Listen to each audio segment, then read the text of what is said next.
Hey guys, what's going on? This is Nasar, aka the Real Estate Doru.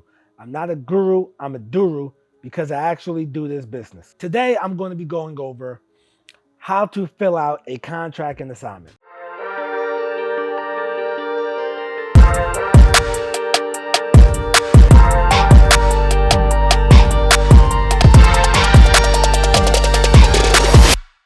Last week, I told you guys how to get the property under contract, but I'm going to show you how to fill out that contract and fill out that assignment this week.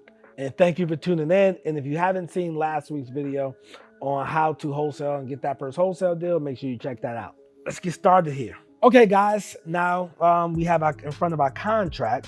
And just remember, to get the contracts, you go to realestatedoru.com. Okay, once you go to realestatedoru.com, be sure to opt in. Okay, once you opt in, you'll get my contract and my assignment I use in Word format so you can alter it for your state. Okay, and of course, I am not an attorney. If you want to take an extra precaution by bringing my contract to the attorney, please feel free to do so. Here we're looking at my contract that I give you guys for free, unlike other gurus who try to charge for this. So you say a real estate, as you see, a real estate offer to purchase contract for residential, okay? State of North Carolina, the county, Rowan. So let's just say this is in Rowan County, and the seller, which says here seller, I just typed that in, Mary Black, right? Agrees to sell and convey to, I'm gonna put my LLC, which is Big Dog Props LLC. All right, just made that up. Okay, my contract already has an assignment clause in it. Mary Black agrees to sell and convey to Big Dogs Props LLC and or assigns, which I am the purchaser, right? And purchaser agrees to buy from seller the property described below. And the property is 123 Main Street, Salisbury, North Carolina, and be sure to put the zip code, which is just made up. And if you want to be more specific to protect yourself, you can put the parcel ID. You can find that on the tax assessor site for those who went to durudata.com, where you can get comps and tax IDs for properties all over the country, including buyers all over the country. You can go to durudata.com to sign up for the free trial. Promotional code Real Estate Doru. Okay, so you put in the parcel ID, and let's say you move on. So you agreed to the property of $30,000, right? And what I do is I type this in, 500 EMD, which is the earnest money deposit to be held by attorney. Okay, so it's 29.5 will be due at closing. Now sellers always tend to ask, hey, do I got to pay you $500? Absolutely not. Me as the buyer, I pay $500 to the attorney so that they can start the title search, and that money is being held so they know I'm serious. And if I try to back out the property with no good reason, then the $500 automatically goes to you. Now, I'm going to just briefly explain this. This is third-party financing, which we don't use banks, so that's really not needed. This is if B is if you're doing an assumption, and you probably have to do an addendum. Every state has different addendums for things. And C is for seller financing. So let's say that the seller is going to finance you the property, as you see here. Then you'll just fill out the terms and everything. And I'm in North Carolina. I can go get an addendum for seller financing with the state contracts if you know a realtor. So, but for the sake of time, I'm just going to skip over that because this is a straight normal cash sale, right? So now we're at number 5, title insurance, right? So what this says is seller agrees to furnish a standard form of title insurance commitment issued by a company qualified to insure titles in North Carolina and the amount of the purchase price. Insuring the mortgage against loss on account of any defect or encumbrance on the title, unless herein accepted, otherwise the earnest money shall be refunded, right? So basically what that means is you're telling the seller, as long as I can get good title, I'm going to perform. In the event I can't get good title, I get my earnest money deposit back and I can't perform. All right. Number 6 is basically saying, hey, can you please keep insurance on the property until closing?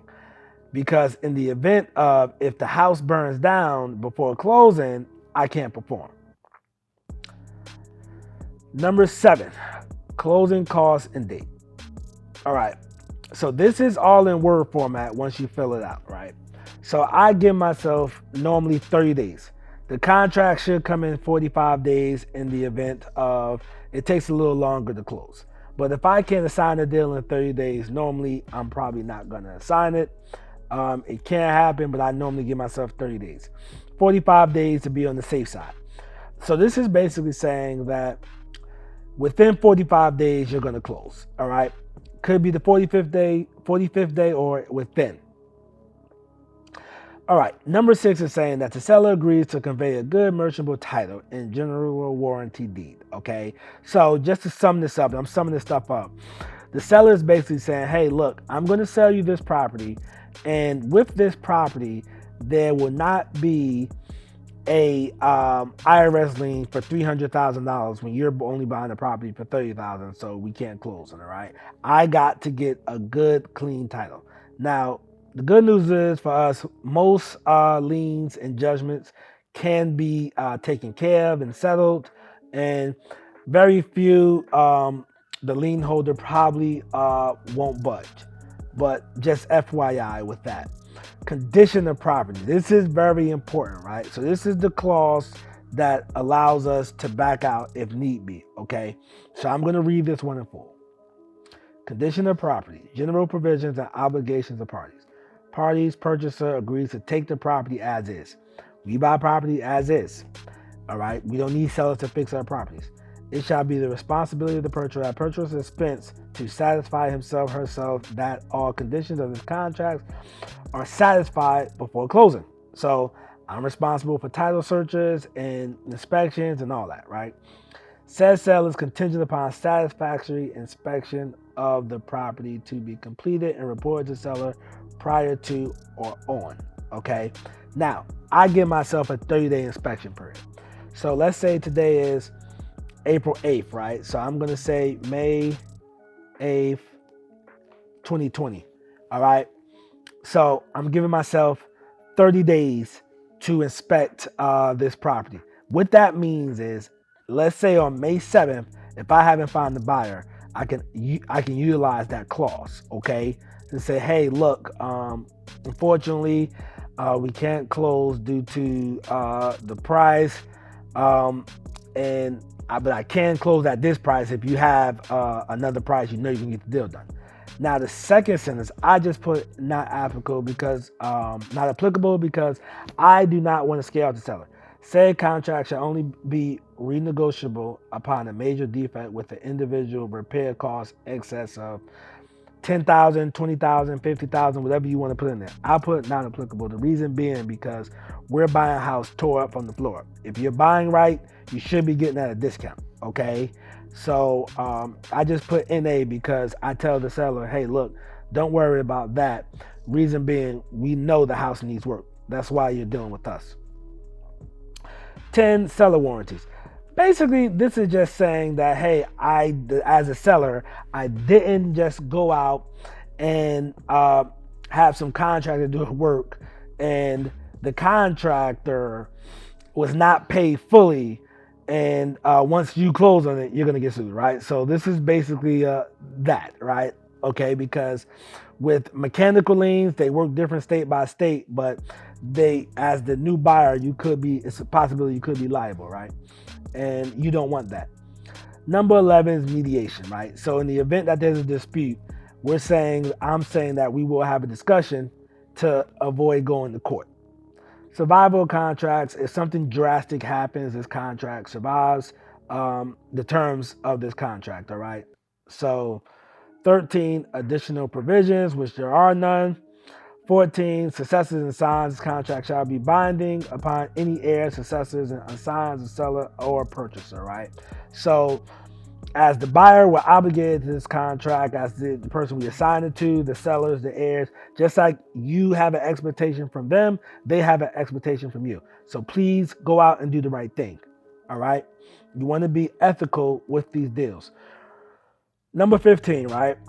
This is basically, hey, look, the contract has been first executed by purchaser and if not accepted by all parties by noon of, let's say today's the 8th, April 8th. So we'll say on by April 13th, if you don't accept this offer shall be void. Okay.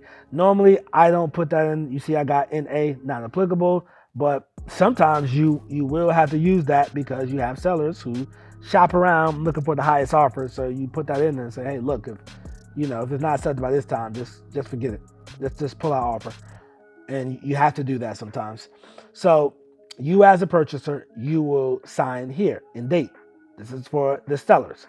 And of course, if there are more than 2 sellers, then they can just sign, they can just date and sign below. Not a big deal. Okay, so that's the contract. It's a 2-page contract, really simple. I run my business with it. Don't want to be too complicated. It's in Word format, so you can change the state in the county.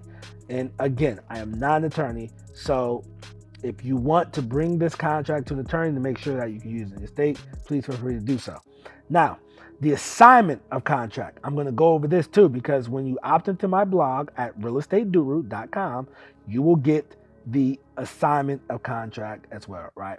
So, when you get the assignment contract, it's going to be just like this. Pretty simple, 1 page, all right? Now, when you're signing a buyer your contract, they do have the right to look at your contract. You can blank out the price if you want. Black out the price if you want. Blank it out, black it out, whatever you want to do. White it out if you want. But they do have the right to look at your contract, okay? So, let's go through this real fast. The assignment of contract.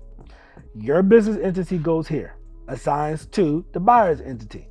That goes there. So their entity is 123 We Buy Properties. That goes there. Address of the property goes right there. Now, this is for the original contract.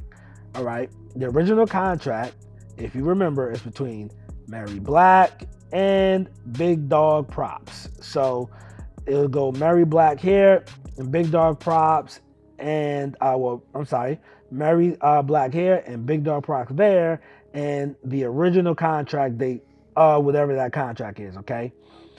This is why I like this, because it has a total sale price including assignment fee is, all right? So we got the property for $30,000. So let's say we're selling this property for $37,000, right? So we'll put the sales price including assignment fee is $37,000 plus closing costs, okay? $37,000 plus closing costs. And a non-refundable earnest deposit of. Now, make sure you get this from the buyer, because this is what's going to have them on the hook. This is going to make sure that they show up to closing. All right. A non-refundable earnest deposit.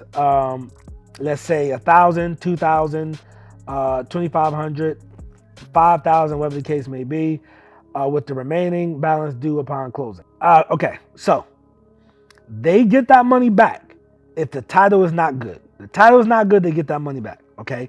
Yes, you have to sign a cancellation of contract with the seller, but they are liable to get that money back if the title is not good. But they can't get that money back if they just walk away from the deal. Okay. Sometimes some wholesalers, they take the money personally, which I don't recommend. I like it to go to the attorneys. I had one issue, whereas the person, the title was not good. The person spent the money, but they had another deal, so I ended up buying another deal, and they just credit to me. But that's not the way you run a business, okay? And I had other buyers tell me they paid wholesalers some money, and the title was not good. And it was like, oh, I spent the money. So I don't take that, because you can definitely end up in court being sued over something very petty. All right, the closing will occur on or before. So I like to normally close within 10 days. So I'll put 10 days from whatever date it is. and the attorney. You want to use your attorney. It's okay to bend and let the buyer use their attorney as long as you have control, and make sure you call their attorney first to see if they even do assignments. Okay, not all attorneys do assignments. If you use title company in your state, not all title companies use assignments. Um, so you just want to call and make sure they use assignments, or do they do double closing, and are you required to bring funds, etc. All right, this contract is non-assignable without written permission from, this is your entity, Big Dog Props LLC, and time is of the essence. All right, so they can't reassign this. All right, so you are the assignor, right? You're the assignor. Why? Because you're giving them something. So you assign a date here, and they will sign and date as assignee. They are the assignee.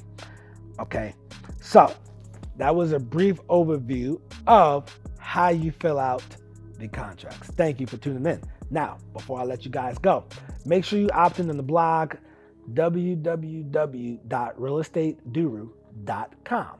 Okay. Also, be sure to join my Facebook group, Wholesaling with the Doru, on Facebook. You can follow me on Instagram at IG Real Estate Doru. And as usual, until next time, I wish you much success in your life and in your business. Peace.